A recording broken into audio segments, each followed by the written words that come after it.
आप देख रहे हैं जय भारत टीवी। ब्राह्मण को जितना सम्मान इस सरकार में मिला था उतना सम्मान आज तक किसी भी सरकार में नहीं मिला। यह सीट बहुजन समाज पार्टी के खाते में जाने वाली है। मैं भाजपा वालों से बता देना चाहता हूं कि नीचे की जो नींव होती है ना वो हिल चुकी है। ब्राह्मण से लेकर दलित तक और मुस्लिम तक आज त्रस्त है इस सरकार से। अब की बार वोट के माध्यम से इनकी यह छपरौली हम तोड़ने का काम करेंगे। 10 मार्च को 2 बजे तक ये क्लियर हो जाएगा कि बहन जी फुल बहुमत की सरकार बना रही है। उत्तर प्रदेश में लगातार राजनीतिक दल जनता के बीच जा रहे हैं। डोर टू डोर कैंपेन का ये वक्त है और आज हमारे साथ बसपा के प्रत्याशी इस समय हमारे साथ मौजूद हैं। शर्मा जी, क्या लगता है आपको कि कैंट में जितना काम होना चाहिए था वो हुआ है? आप कौन से वादे, कौन से मुद्दे लेकर जा रहे हैं लोगों के बीच में? देखिए, मैं सबसे पहले तो आपका बहुत बहुत स्वागत करता हूँ और मैं आपको बता देना चाहता हूँ कि 1980 से यह सीट भारतीय जनता पार्टी के पास है। यहाँ पर समाजवादी के पास कभी यह सीट आई नहीं है। और जो हमारी भारतीय जनता पार्टी है उनका सिटिंग एमएलए भी अभी भी भारतीय जनता पार्टी का है कैंट विधानसभा में। कैंट विधानसभा का बड़ा दुर्भाग्य है कि यहाँ पर एक ही पार्टी का विधायक बनता रहा और उस विधायक जिस तरीके से मैं क्षेत्र में जा रहा हूँ तो मुझे ये पता लग रहा है कि कभी भी किसी भी क्षेत्र में किसी भी जो वोट देते हैं, प्यार देते हैं, आशीर्वाद देते हैं, वो उनके पास पहुँचे ही नहीं है आज तक। और मुद्दे तो अगर आप मेरे साथ चलेंगे तो आपको पता लगेगा कि कितनी महिलाएं, कितनी मेरी माताएं, बहनें, मेरे बुजुर्ग, मेरे युवा साथी इस कैंट विधानसभा में इतनी परेशानियों से जूझ रहे हैं। चाहे वो सड़क का मामला हो, चाहे वो खड़ंजे का मामला हो, चाहे वो पानी का मामला हो, चाहे वो लाइट का मामला हो, चाहे वो तारों का मामला हो और चाहे वो घरों का मामला हो। घर बनाने की, घर सही करने की किसी ने उन्हें इजाज़त नहीं दे रखी। बहुत परेशानी है इस विधानसभा में और मैं चाहूँगा कि मैं इस पर ध्यान देकर उन्हीं के पास जाकर उन्हीं की समस्या को सुनकर उन्हें हल करने का प्रयास करूँगा। शर्मा जी, बहुजन समाज पार्टी से आप टिकट लेकर आए हैं, ब्राह्मण चेहरा हैं आपको लगता है कि ये आपकी स्ट्रेटजी है या इसमें बसपा को कहीं पर आप खतरा होता महसूस दिखाई दे रहा है आपको? ब्राह्मण चेहरे की कोई दिक्कत तो नहीं? देखिए, मेरा ये सौभाग्य है कि मैं ब्राह्मण हूँ और मैं आपको बता देना चाहता हूँ कि 2007 से 2012 के बीच में जब आदरणीय बहन कुमारी मायावती जी की सरकार चली थी तो ये मैं ब्राह्मण समाज से हूँ कि ब्राह्मण को जितना सम्मान इस सरकार में मिला था उतना सम्मान आज तक किसी भी सरकार में नहीं मिला। और रहा मेरा कि मैं यहाँ पर जो हमने आप ये कहना चाह रहे हैं कि क्या हमारी जीत का आंकड़ा है, यही पूछना चाह रहे हैं ना?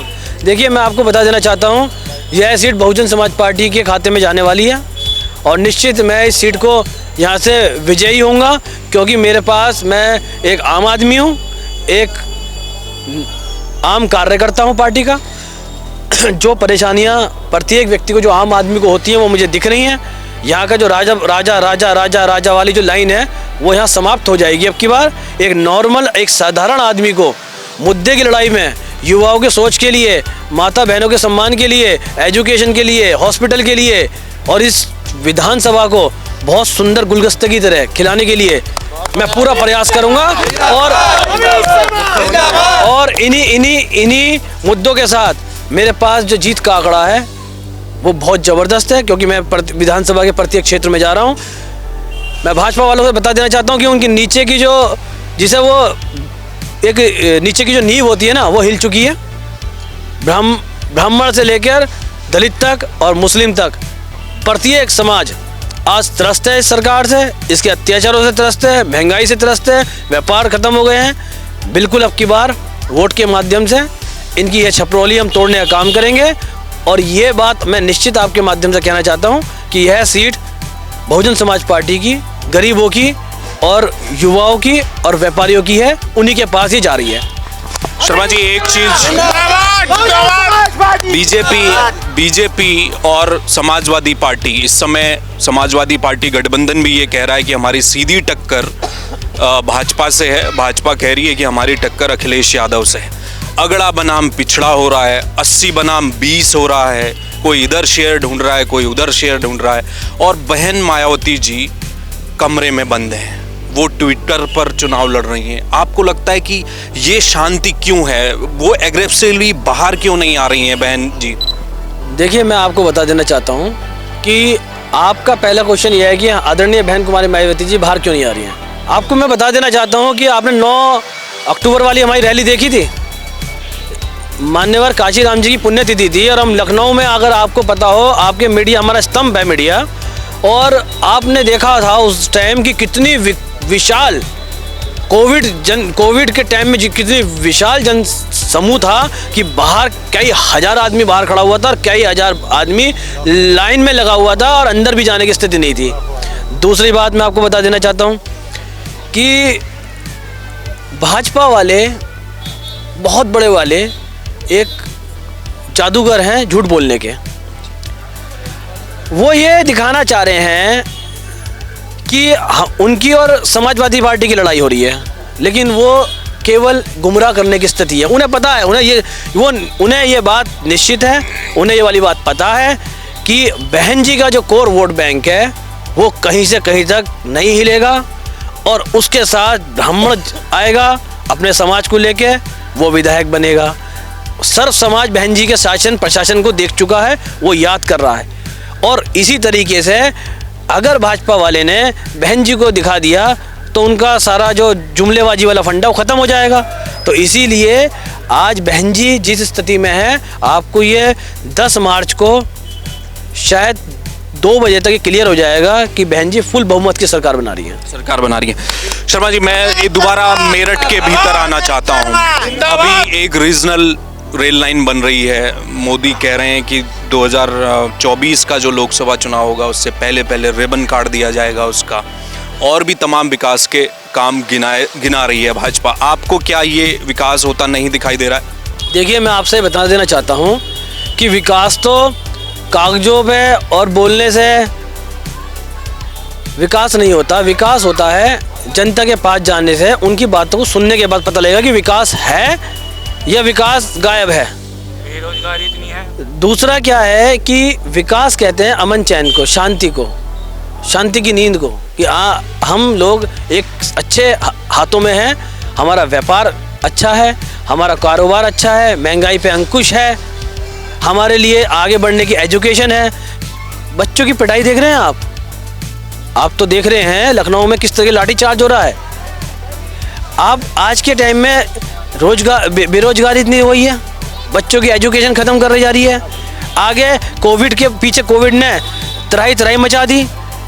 क्या इतने बड़े संतलत, इतने आप प्रधानमंत्री, आप मुख्यमंत्री, आप फिर भी कोविड में आदमी अगर मरा है तो फिर कौन वीक है इसमें सरकार वीक है।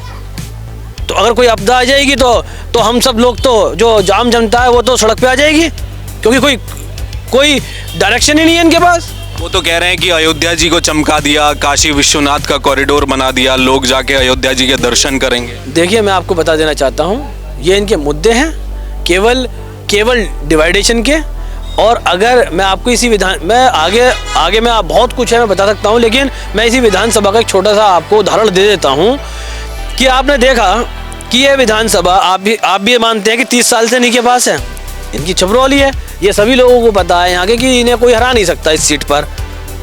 आज ऐसी क्या स्थिति पड़ गई कि यहाँ पर केंद्रीय मंत्री भी आ रहे हैं, स्वतंत्र देव, यहाँ पर स्मृति प्रदेश अध्यक्ष हो और केंद्रीय मंत्री स्मृति ईरानी आई हैं। उसके बाद यहाँ पर अमित शाह आए हैं, गृह मंत्री। उसके बाद यहाँ पर आपके बाबा जी आए हैं और घरों घरों जाके वोट मांगने की स्थिति कह रहे हैं वो। जब उन्हें यह पता लग गया कि उनके उत्तर प्रदेश में सबसे हॉट सीट उनके हाथ से जाने वाली है, केवल इसलिए क्योंकि उन्होंने झूठे जुमले दिए हैं, झूठे वादे किए हैं, और ये बात प्रत्येक जनता को पता लग चुकी है। वो इनका इलाज भी बांधेंगे, इन्हें बाहर भी निकालेंगे और अच्छे प्रशासन, अच्छे शासन को दोबारा लेके आएंगे। और ये आप 10 मार्च को आप देख लेना। तमाम जो एग्जिट पोल आए हैं अभी तक, शर्मा जी, आपको लगता है कि जो एग्जिट पोल आए हैं, तमाम मीडिया जो संस्थान हैं जिन्होंने एग्जिट पोल किया है, क्या लगता है आपको, वो उसमें तो भाजपा की सरकार बनते दिखाई दे रही है, 200 से 250 के भी सीटें दिखाई दे रही हैं। आपका अपना सर्वे क्या कहता है बहुजन समाज पार्टी का? हम एक विधानसभा में, मेरी विधानसभा में, इसी विधानसभा में 4,27,000 वोटर हैं। या तो आप 4,27,000 का पता कर लीजिए, मैं आपके एग्जिट पोल को ओके मान जाऊंगा। और अगर आप 4,27,000 के पास नहीं पहुंच सकते, मात्र 3,000 आदमियों से बात करके अगर सरकार बना देते हैं, तो फिर हम लोगों का 4,27,000 का व्यर्थ है वोट देना। फिर तो आप 4,000 आदमी से एग्जिट पोल लीजिए और सरकार बना दीजिए। ये धूमिल करने की स्थिति है। मैं तो चाहता हूँ इसे बैन करना चाहिए, इसे बैन करना चाहिए। सिस्टमेटिक ओरिजिनल आप या तो 4,27,000 उस कॉन्स्टिट्यूंसी के जितने भी वोटर हैं, या तो आप उनके पास जाके इस एग्जिट पोल को दिखाएं। और अगर आप उनके पास नहीं जा सकते हैं तो मैं आपसे विनती करता हूं कि आप इस एग्जिट पोल को ना दिखाएं। कितने वोटों का अंतर रहने वाला है कैंट मेरठ में इस बार? कैंट विधानसभा पर हम कितने वोटर जीत रहे हैं?